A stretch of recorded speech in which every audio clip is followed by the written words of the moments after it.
नमस्कार दोस्तों, स्वागत है आपका एक बार फिर से आपके अपने YouTube चैनल नून मेडिकल 9 पर। आज के इस वीडियो लेक्चर के अंदर हम डिस्कस करने वाले हैं बलगम के साथ खून आना, जिसको कि हम यहाँ पे हेमोपेटाइटिस भी कहते हैं। तो आज हम जानेंगे इस बीमारी के बेसिक के बारे में, ये क्या होता है। साथ ही हम जानेंगे इसके कॉजेस, यानी कि ऐसे कौन कौन से रीजन्स या फिर कारण होते हैं जिनकी वजह से जो है यहाँ पे हेमोपेटाइटिस की कंडीशन प्रोड्यूस होती हैं। साथ ही हम जानेंगे इसके साइन एंड सिम्टम्स के बारे में, यानी कि ऐसे कौन कौन से लक्षण होते हैं जो कि यहाँ पे दिखाई पड़ते हैं। साथ ही हम जानेंगे इस कंडीशन का जो है प्रॉपर तरीके से इलाज किस प्रकार से किया जाता है। ऐसी कौन कौन सी मेडिसिन है जो इस कंडीशन को ट्रीट करने के लिए यूज़ में लाई जाती हैं। तो वीडियो काफ़ी ज़्यादा हेल्पफुल होने वाली है। वीडियो को आप एक बार स्टार्टिंग से लेकर एंड तक ज़रूर देखिएगा। अगर आप हमारे इस चैनल पर नए हैं तो प्लीज़ चैनल को सब्सक्राइब कीजिए इसी प्रकार की और मेडिकल फील्ड से जुड़ी जानकारी के लिए। तो चलिए वीडियो को स्टार्ट करते हैं और सबसे पहले हम जानते हैं इसके बेसिक के बारे में, यानी कि हेमोपेटाइटिस क्या होता है। तो देखिए, कफिंग के दौरान स्मॉल अमाउंट में या लार्ज अमाउंट में स्पुटम के साथ ब्राइट रेड कलर का ब्लड आता है। तो इस कंडीशन को हेमोपेटाइटिस कहते हैं।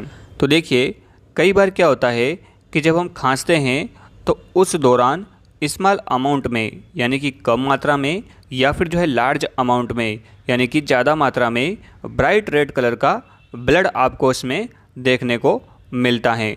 जो पेशेंट का कप होता है उसमें जो है यहाँ पे ब्राइट रेड कलर का ब्लड देखने को मिलता है।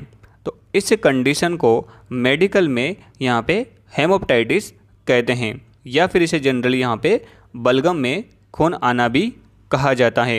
आई होप ये आपको क्लियर हो गया होगा कि इसका क्या बेसिक होता है। चलिए आगे बढ़ते हैं। देखिए, बात करें इसके कॉजेज़ की, यानी कि ऐसे कौन कौन से रीजंस होते हैं जिनकी वजह से हेमोपेटाइटिस होता है। तो देखिए, इसका जो पहला रीज़न होता है वो होता है यहाँ पे एक्यूट या क्रोनिक ब्रोंकाइटिस। तो देखिए, कई बार क्या होता है कि जो फेफड़े होते हैं इनमें हवा भर जाती है या फिर यहाँ पे इन्फ्लामेशन हो जाती है। तो इस कंडीशन को हम यहाँ पे ब्रोंकाइटिस कहते हैं। ऐसी कंडीशन में कई बार जो है पेशेंट के कफ से यहाँ पे ब्लड की छींटें देखने को मिल सकती हैं।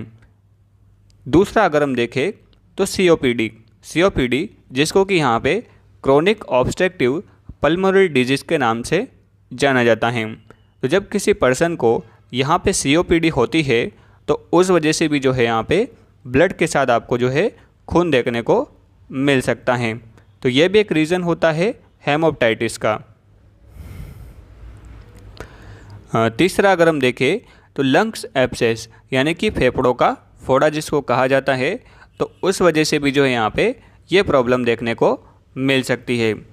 इसके अलावा पैरासाइटिक इन्फेक्शन, यानी कि जो परजीवी होते हैं, जब ये आपके फेफड़ों में इन्फेक्शन करते हैं तो उस वजह से भी ये प्रॉब्लम देखने को मिल सकती है। इसके अलावा ब्लड पतला करने वाली दवाइयों का उपयोग करना, यानी कि जो ब्लड थिनर जो मेडिसिन होती है, इनके यूज़ से जो है ये प्रॉब्लम देखने को मिल सकती है। इसके अलावा ट्यूबरक्लोसिस, जिसको कि हम यहाँ पे क्षय रोग या फिर जो है शॉर्ट में टीबी भी कहते हैं, तो उस वजह से भी जो है ये प्रॉब्लम आपको देखने को मिल सकती है। अब बात करें इसके सिम्टम्स की, यानी कि ऐसे कौन कौन से लक्षण होते हैं जो कि बलगम के साथ, यानी कि हेमोपेटाइटिस होने पर दिखाई देते हैं। तो देखिए, इसमें दिखाई देने वाले सिम्टम्स की बात करें तो बलगम के साथ खून आना, यानी कि जो पेशेंट होता है जब वो खांसता है या फिर उसका जो बलगम आता है, जिसको कि हम यहाँ पे स्पुटम कहते हैं, तो उसके स्पुटम में ब्लड देखने को मिलता है। तो यह एक सिम्टम होता है हेमोपेटाइटिस का। ठीक है, ये आपको याद रखना है। दूसरा अगर हम देखें तो चेस्ट पेन, यानी कि जो पेशेंट होता है उसको सीने में दर्द रहता है, तो ये भी इसका एक सिम्टम यानी कि लक्षण होता है।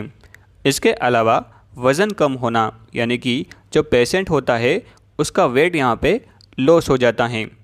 साथ ही रात में पसीना आना, यानी कि जो पेशेंट होता है वो जब सोता है तो रात को उसको यहाँ पे स्वेटिंग की कंडीशन प्रोड्यूस होती है।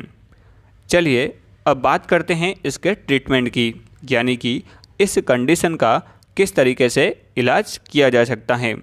तो देखिए, सबसे पहले ब्लीडिंग को रोकने के लिए हम यहाँ पे टेबलेट इटामसलेट 500 mg का यूज़ करते हैं। तो देखिए, ये जो टेबलेट है आपको यहाँ पे 500 mg की स्ट्रेंथ में मिल जाती है। तो देखिए, इसको आप दिन में 3 बार यूज़ कर सकते हैं, यानी कि TDS सुबह, दोपहर और शाम को, अकॉर्डिंग टू डॉक्टर प्रिस्क्रिप्शन। इसके अलावा ब्लीडिंग को रोकने के लिए आप यहाँ पे ट्रेनेक्जिमिक एसिड 500 mg टैबलेट का भी यूज़ कर सकते हैं।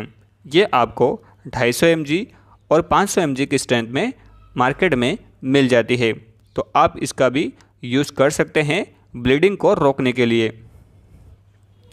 इसके अलावा अगर इन दोनों टैबलेट का यूज़ करने के बाद भी ब्लीडिंग नहीं रुकती है तो आप यहाँ पे इंजेक्शन इटामसलेट 250 mg IM यानी कि इंट्रामस्कुलर या फिर IV इंट्रावेनस दे सकते हैं। इसके अलावा विटामिन के तौर पर आप टैबलेट लिमसी यानी कि विटामिन C, जिसको दिन में 2 बार दिया जा सकता है, ये भी काफ़ी ज़्यादा इफ़ेक्टिव होती है विटामिन की कमी को पूरा करने के लिए।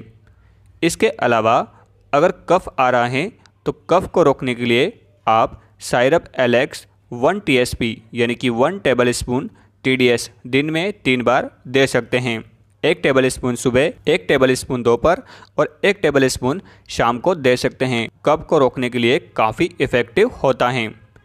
इसके अलावा एंटीबायोटिक के तौर पर इंजेक्शन मोनोसेफ 1 ग्राम IV लगा सकते हैं, जो कि बैक्टीरियल इन्फेक्शन को ट्रीट करने के लिए यूज़ में लाया जाता है। तो अगर फेफड़ों में कोई इन्फेक्शन हुआ है तो आप यहाँ पे एंटीबायोटिक के तौर पर मोनोसेफ इंजेक्शन का यूज़ कर सकते हैं।